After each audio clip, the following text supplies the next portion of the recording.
So today I thought we would repair a few robots. Recently I'd been shooting some videos on the vintage robots that are talking robots that use a physical record player, an actual disc that spins with a pin and needle, and pretty old-fashioned type stuff. But there were oh god, I got dozens and dozens of the robots that worked that way before electronics. And a couple of them that I first grabbed weren't going to power up. And this isn't unusual at all for an old robot. If you take the fact that maybe a toy that I bought since I built the robot hut, so 21 years ago, and when I first bought it, it worked, and now it doesn't. That's not unusual. It's the grease in the motors around the brushes firms up, so the brushes can't make an electrical contact to the motor. You need to be able to spin the motor while you're applying power to bring it back to life. Some of these toys, like these ones here, there's no way you can reach up in there to spin a gear to do it. Sometimes you can put batteries in and just lightly tap them, spank them, and get them to go. And once the motor runs, it'll loosen that grease up. And many of the toys that are even older, 40, 50, 60 years old, sure, I ran them when I first bought them, and if they didn't run, then I fixed them at that point. But again, they've been sitting out in my collection, some of them more than 40 years, and some of them for sure 20 years, and that's enough time for a lot of the motors to decide that grease is going to firm up and not work right. So these were a couple I grabbed the other day when I was going to shoot a video, and they didn't want to completely power up all the way, so I thought, what the heck, let's tear them open on a video so you guys can kind of see what's going on, since there were ones that I couldn't fix without opening. In this particular talking robot, I can see for sure that there's some upper screws up there, but I believe they hold the talking mechanism in. I think these ones at the shoulders, and they need a really long screwdriver, I think these ones at the shoulders probably hold the top part of the body together. So we're going to start by removing those screws. And then I think there was a clip tab clear down in the bottom. We're going to take a look here. I have not been in these toys in well over 20 years, if at all. Yeah, there's some sort of tab release on the plastic down here in the crotch, but I can also see that there's part of a metal frame, and they left holes when they assembled it front and back. Now I'd rather leave the gearbox and everything and the record player connected to the back plate, since the battery compartment's connected to the back plate. So my choice would be to try and straighten these tabs. I can see the metal's been given a twist, so I'm just going to try to untwist them. And this isn't the normal way that most of the robot toys out there are put together. This is just the way this particular one. You can also see a tab piece here at the top that'll be pushed in to release. In fact, I wonder if we could start at the top. Oh, there we go. Things are starting to fall apart now. So now let's work our way down to the bottom. There we go.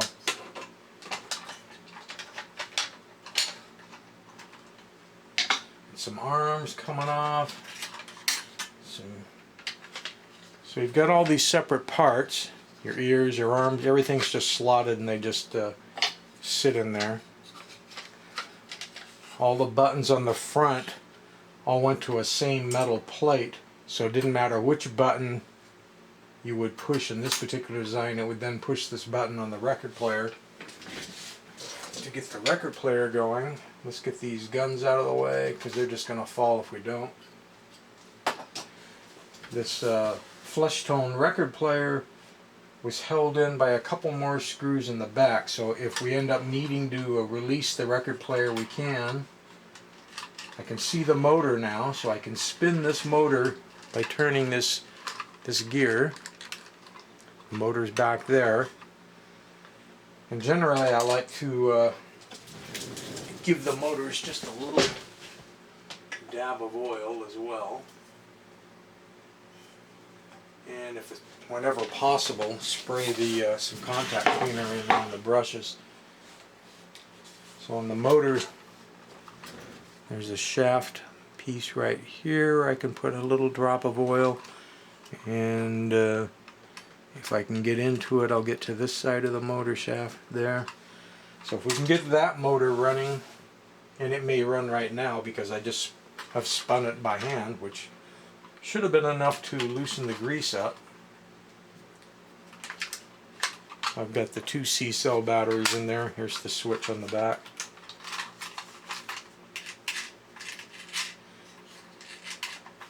Now if it's the type where the power is routed through the talking mechanism, oh, look at it, see, all of a sudden she sprung to life.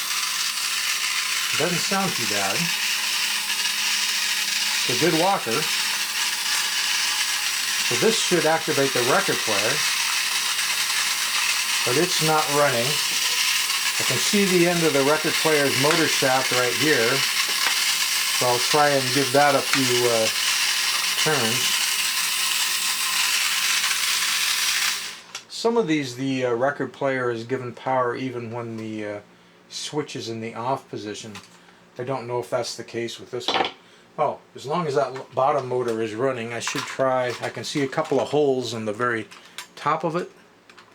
I should try and spray some contact cleaner in there.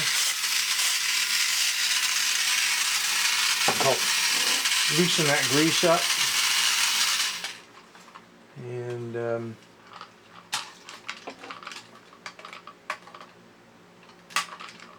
sometimes you have to take these record players apart. See, the record players normally run on just 1.5 volts. They don't normally give them the full 3 volts of fun. I'm just looking things over here to see if I'm missing anything. I believe the record player gets its power from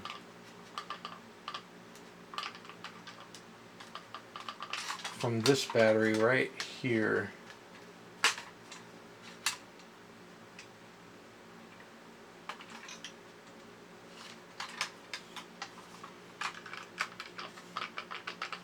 And since we're not getting anywhere, I think we may have to try to pull the record player out.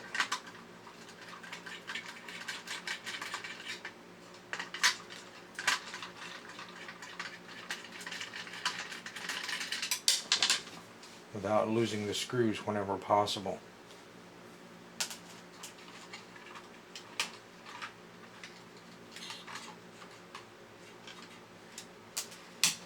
Okay. Try to get it where the camera can see something. So you see they have the standard record player that normally the battery would actually fit right in there. They didn't bother to change any of that. They just soldered their wires up. And yes, they have a contact to the center between the 2 batteries and one off of this battery here. So yes, this record player does get power even when the switch is off. It does have a speed control in there. Let's move that. That's minus. Let's move it to the plus side and give it full power. It's not springing it back to life.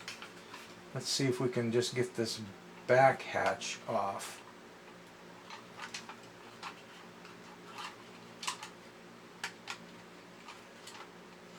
It's got clips. I could take it apart from the front, but that'll really give me a boatload of parts. I'd rather see if we can possibly get in from the back.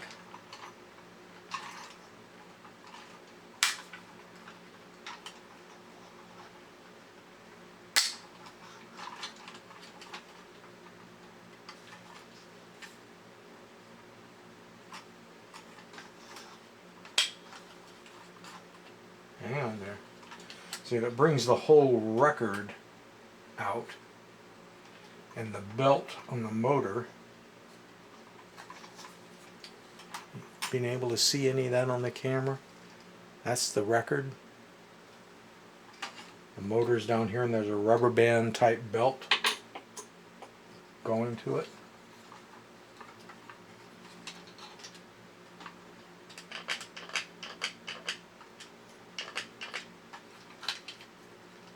So normally the little motors would have taken off by now, so I'm not sure. This motor may have some serious problems. I'm getting some needle nose in there where I can actually turn the motor shaft.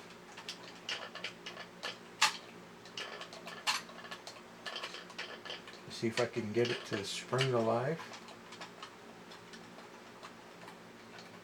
I'd like to be able to feel that motor shaft with my fingers so I can tell how hard it's turning. When you have pliers on it, you can't really tell if something's gummed up or... Ooh, I think I felt it almost try to turn.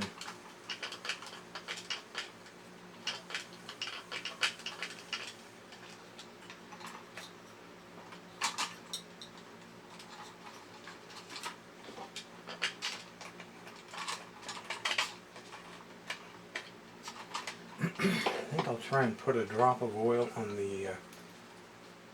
yeah, I saw the motor trying to turn. There it goes, trying to turn again. Put a drop of oil back there. I don't want to put too much on the belt side. And let's see if there's any...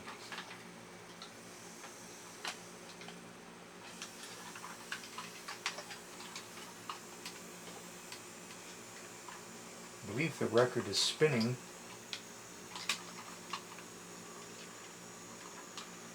I'm trying to snap the back on.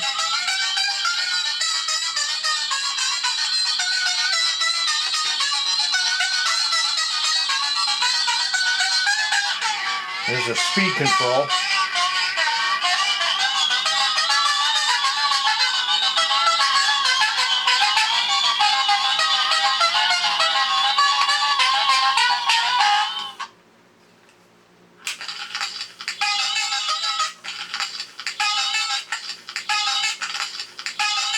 So apparently this one only plays Twinkle Twinkle.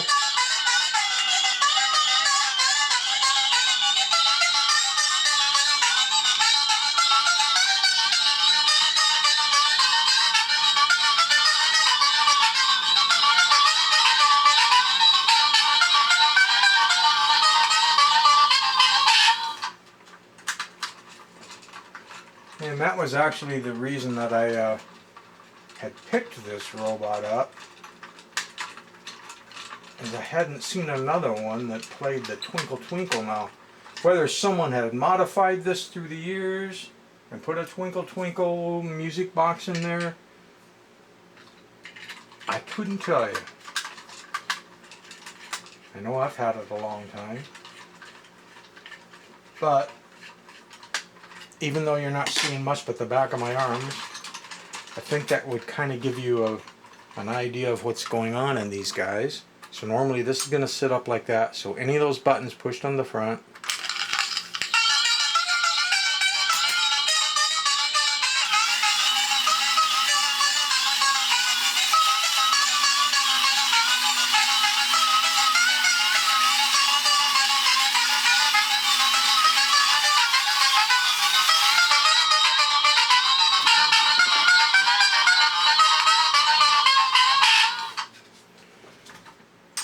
So let's see if we can get this thing back together.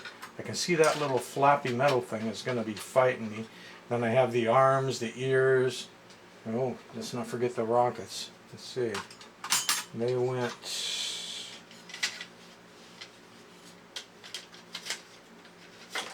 this away. Like so.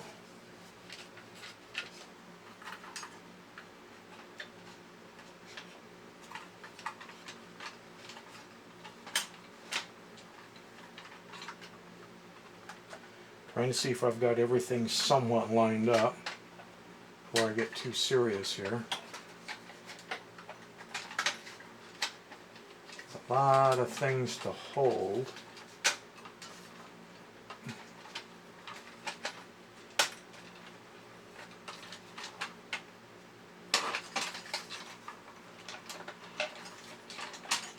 Right now I seem to be fighting the guns up on top more than anything.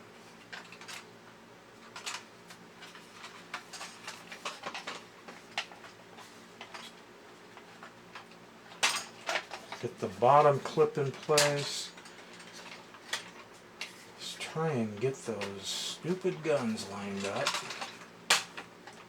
It's lined up, the arm's lined up, that's lined up, and there we go. Snap together at the bottom, I've snapped together at the top, so that means I just need these 2 screws back in the shoulders.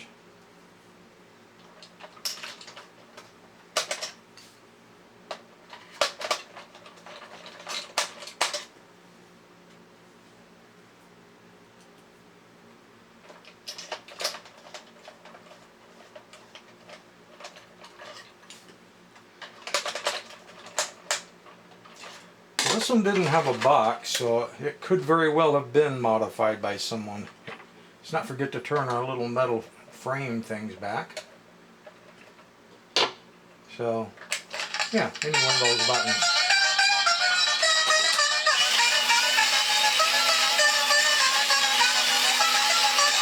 Okay, let's move on to, well, you can see the record player is still running with just the one battery.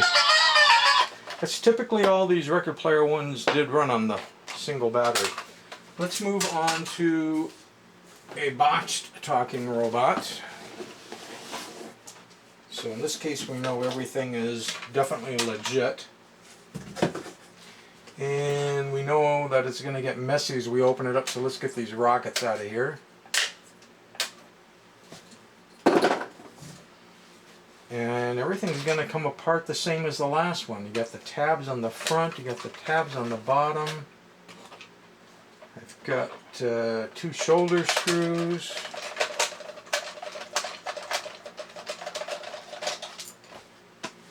Back here, screw.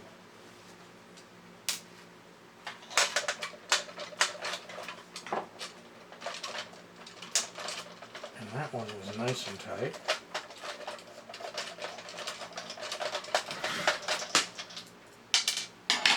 That, and let's see, we've got the release at the top and a release at the bottom.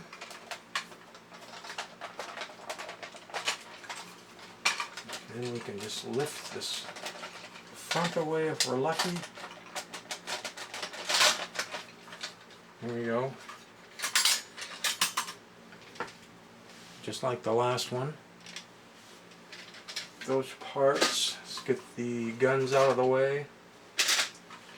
And again, like the last one, you've got the talk box, which is held in with 2 screws at the top. Same metal flat type design. Same motor design. And again, now I can get in there to move the motor, and I'll go ahead and lube up the ends of the motor shaft.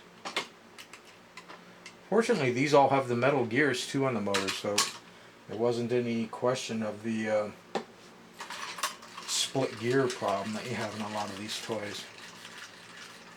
Okay, so I've been able to move that a little bit by hand. Let's see if this one will come back to life.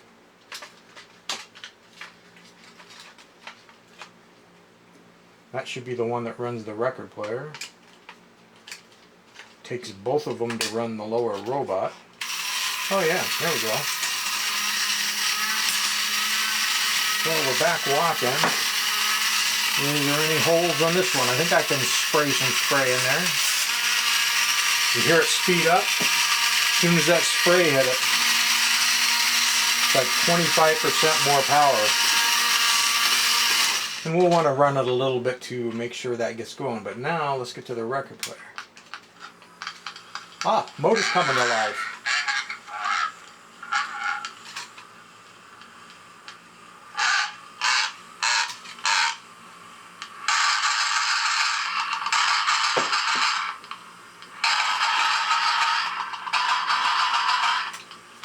Trying to see if this one had the speed control, and it looks like it's already pushed all the way to the plus side, so we're not getting anything more out of that. Just run it a few more times and see if it just speeds up.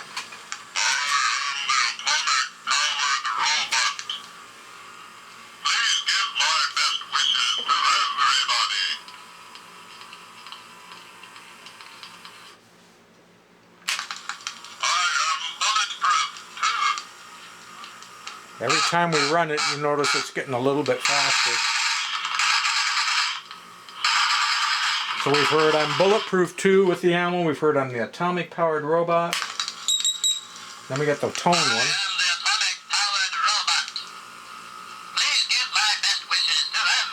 Now he's talking a whole lot faster. See, that grease on the commentator is starting to wear in.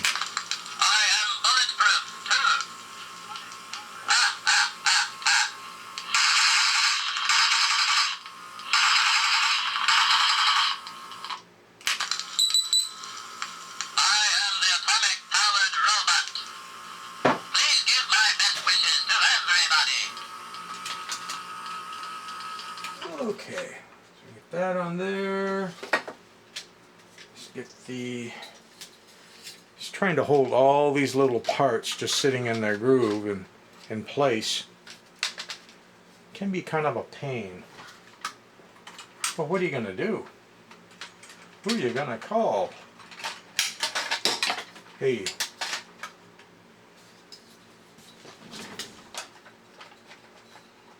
At least you weren't working on the assembly line making them all day. Although, I'm sure you get the, if you were doing it all day long, you would definitely get in the groove of how to do it right.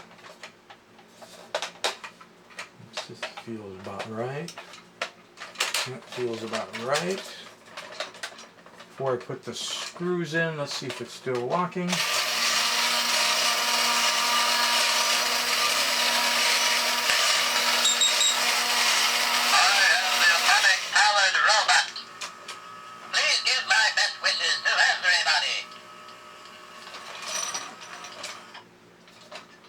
Okay, I've saved a real oddball one for last. It's it looks like the same style body, but it's a much newer version in that it has blinking eyes, has electronic space code sound, goes forward with stop. It's a sonic control. So even though it's very old and vintage, it's not the record player device, but it is way before ICs, loaded with integrated circuits and stuff. Let's find out. Let's find out what's in there. All I know is I tried to power it up for the video, and it was a no-go. Oh, I remember one other oddball thing about it. It is so old that the batteries, it takes 4 AA batteries, will not fit inside the robot. Because batteries have gotten fatter and bigger through the years. You can hear they show what they're showing, that 4 batteries will in fact fit. Well, they apparently did back when this thing was made. And this one was made in Hong Kong. We don't see a date on this part of the box. And also the styrofoam kind of keys you in that you're talking probably late 70s or early 80s. Here's the sonic control clicker for it. And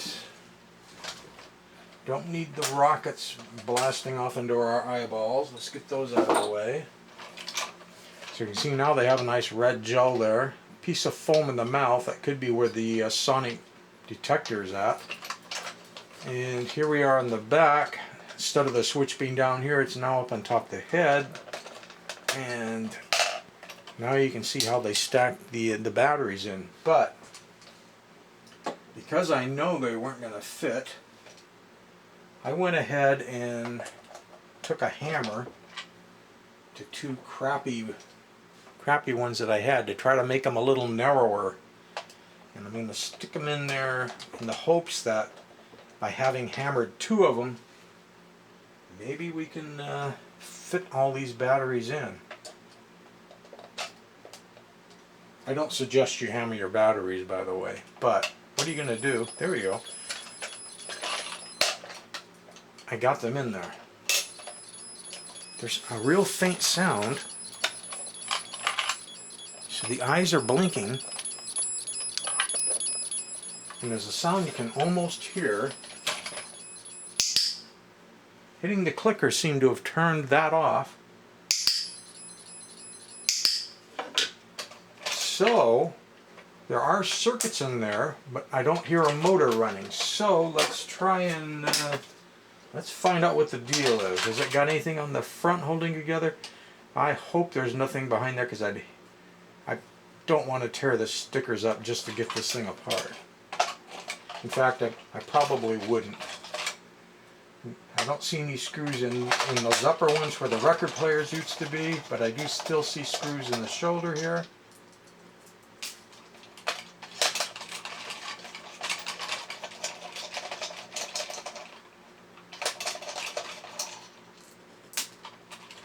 And I do see that the top has the standard push thing. Let's see if there's one in the crotch. Yes, there is. So let's push that.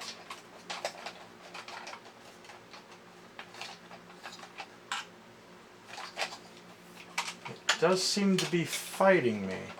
Now, I hate to say it, but I think there were the frame parts on there, and then this sticker would be put on after it was assembled. So this one, as much as I don't want to, I think we may have to take apart from the back. Maybe we can get to the motor without dislodging all the electronics and everything. In other words, I may not be able to open it up all the way.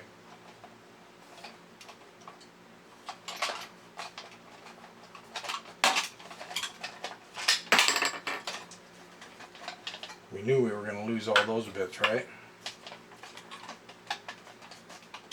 Egads. Chrome is still real nice on it. And now we got lights laying loose. We got arms coming off. I can see into the motor down in there, and you can see it is a plastic gear in this one. But maybe I don't have to go any further, because maybe I can rotate it and bring the motor back to life.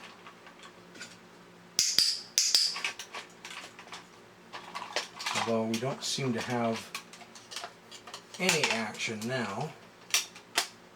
The switch is on. Oh, now we got some lights.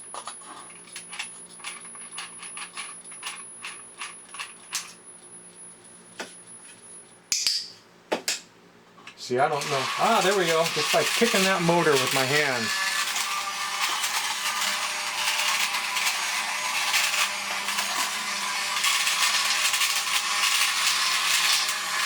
I'm going to see if I can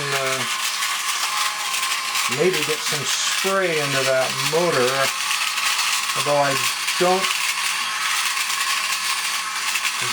see a hole. Well, maybe there's a hole I can get some in.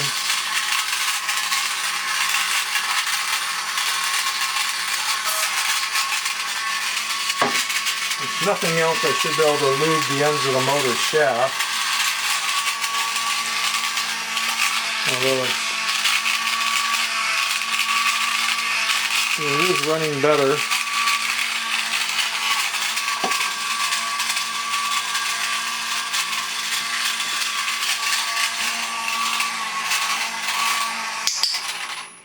So apparently the clicker is just going to stop and start the motor, and then right now it's supposed to be making some sort of, besides the eyes flashing, sounds, but the sounds are really quiet.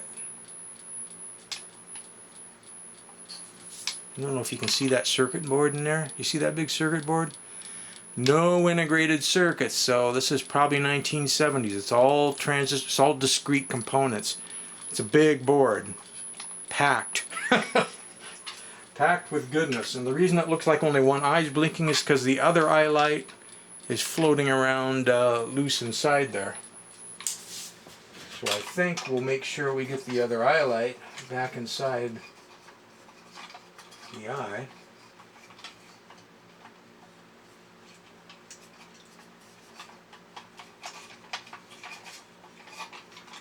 Well, I see. They just use Scotch tape to hold the light in. The old one still has the Scotch tape there. This one, the Scotch tape must have fallen off. I not my idea of a good way of holding something together.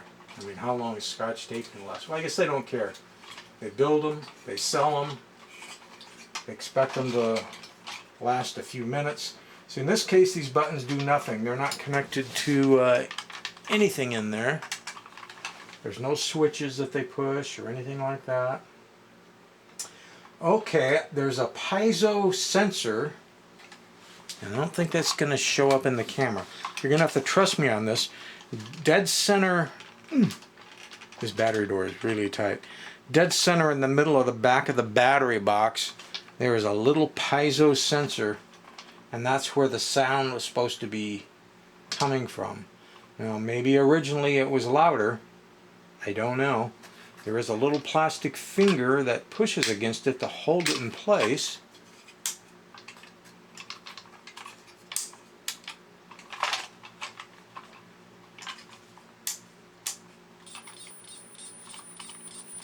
Let's see.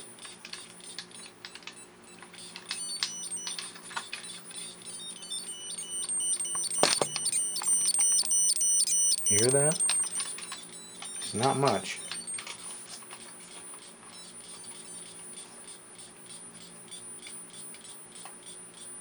I cannot believe how many components are on that circuit board for just a noise switch.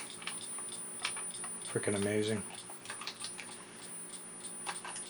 Both wires seem to be on the piezo, or piezo if you prefer. I think we're going to call it good because I don't have any extra piezos laying around to try changing it out. And I think the fact that it's just sonic remote controlled is probably enough of a cool difference. I guess I should have tried to work these guns back in before I stuck those arms on. There we go.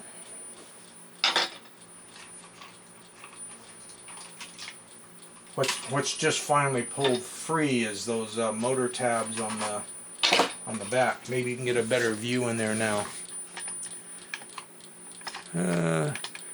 There you can kind of see that black thing pushing on the golden thing. That's the piezo. You can see the big circuit board, the motor. There aren't any broken wires.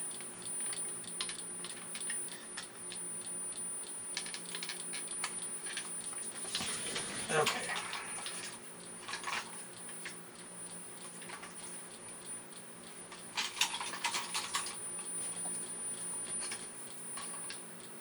Try and straighten these back tabs up so that they'll push back through.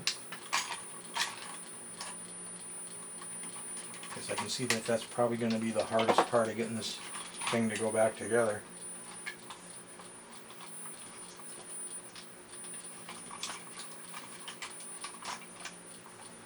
Okay, where do we start? We've got the guns sort of kind of lined up a little bit. I guess I could turn it off.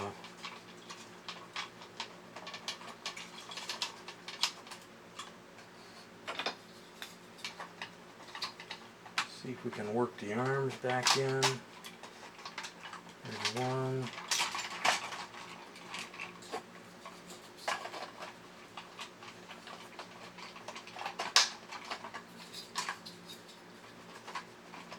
And there's two.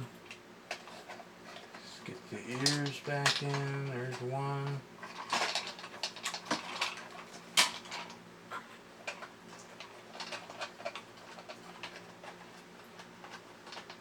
And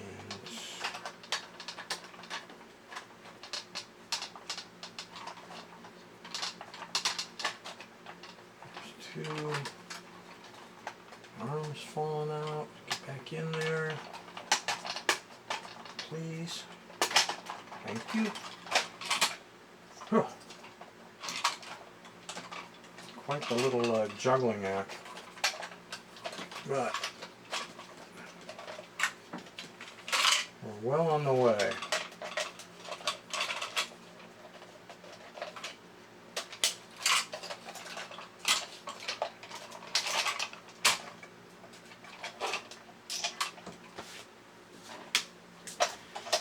So I'll probably open this guy up again one day when I have a junker or a piezo device laying around, and I'll try replacing that piezo to see if that. I think I'll go ahead and leave those unbent for now because I know I'll probably be getting back inside here.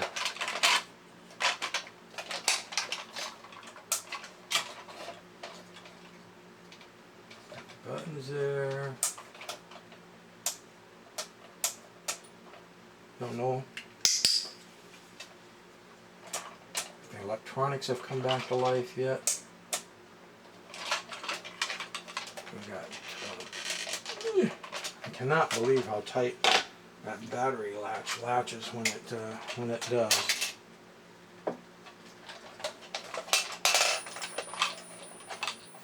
And I'll probably have to save these batteries if I'm going to be working on it again, because you can't put 4 normal batteries in there. Okay. Alright, well the remote still works, the battery works, both eyes are flashing. So the only thing left to fix one day is the sound it's supposed to be making right now, which we can hear. It's just super quiet. You can almost hear it ticking in the battery box. Hear that? More than anything else. So it could just be a bad piezo, or it could be a circuit problem. But in any case, we got the robot running.